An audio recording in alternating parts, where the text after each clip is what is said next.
thử một đôi thùng phây mấy bài này đôi thùng phây mấy này bên phía rốt mến bay cái đường này mà định lừa thùng có thử một ngò trời mấy một phịch bên đấy lướt phịch bên đấy liên phịch bên đấy gì này kì lọt lọt cắt cái này đấy nó không một dispose ở ho mà mốc xoàn thì dispose tí mấy này đi miêm mấy này mà được má trên miêm này nó quấn nó không được chọ mấy chứ mốc tiếng chọ mốc phải là tuổi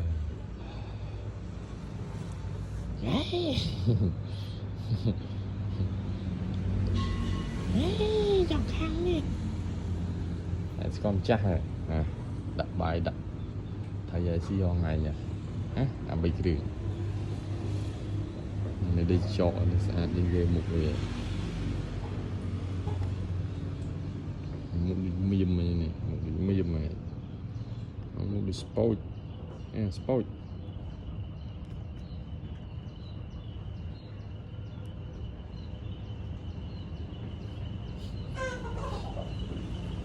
mà lại nhìn kia hả mèo mèo mèo cái được thầy nhá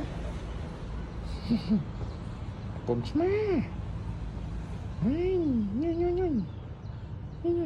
lại được thăm như này ai định đấy ai định đấy mà